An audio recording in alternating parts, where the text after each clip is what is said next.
ఈ ఎన్నికల్లో మీరు 16 గెలిస్తే మళ్ళా దయన్న గెలిచినట్టే ఎమ్మెల్యే అయినట్టే లెక్క. ఈ ఎన్నికలతో కేసీఆర్ గారు ముఖ్యమంత్రి అయిపోరు, కానీ ఈ ఎన్నికల్లో మీరు గట్టిగా వాత పెడితే రేవంత్ రెడ్డి తెల్లారి నుంచే మరి ఆడపిల్లలకు 2500 ఇచ్చే ఆలోచన చేస్తాడు, 4000 పెన్షన్ ఇచ్చే ఆలోచన చేస్తాడు.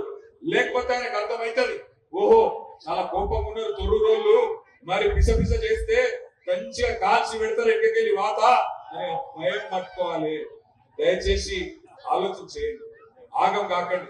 కొంతమంది నాకు చెప్తా ఉంటారు పాలకుర్తోళ్ళు అక్కడ ఇక్కడ కలిసినప్పుడు, అన్నా పొరపాటు అయిపోయింది, కేసీఆర్ ఉన్నప్పుడు మంచిగా డిసెంబర్ లో రైతు బంధు పడుతుండేనే, ఇప్పుడు ఫిబ్రవరి అయింది, ఫిబ్రవరి నెల మొదటి వారం ఒడిచిపోయి 2వ వారంలో పడ్డం, రైతు బంధు దిక్కులేదన్నా, తప్పైపోయింది, మంచిగా పాలిచ్చే బర్రెని ఇచ్చిపెట్టి తన్నే దున్నపోతూ తెచ్చుకున్నామన్నా అని బాధపడుతున్నారు.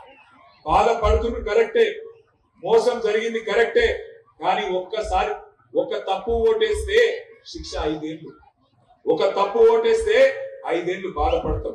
ఏం చెప్పినారు కాంగ్రెస్ వాళ్ళు? అత్తకు 4000, కోడలికి ఎన్ని చెప్పారు? అత్తకు 4,000, కోడలకు వినబడితే అత్తకు 4,000, కోడలకు.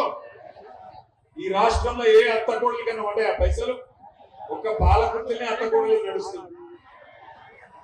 ఒక్క పాలకృతులు మాత్రం అత్తకు ఒక 4-5 కోట్లు వచ్చినట్టున్నాయి, కోడలకు ఒక 2,500 కోట్లు వచ్చినట్టున్నాయి, అంతేనా? ఇక రాష్ట్రంలో ఏ అత్త కోడలు కానీ వచ్చినాయా? పాలకృతులు కాదు, తొర్రూరులో కాదు, ఎక్కడన్నా ఏ అత్త కోడల కన్నా 4,000-2,500 వచ్చినాయా?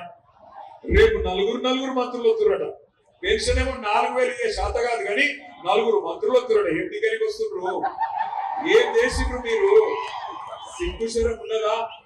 ఎన్ని రోజులు బతుకుతారు అబద్ధాలు చెప్పి?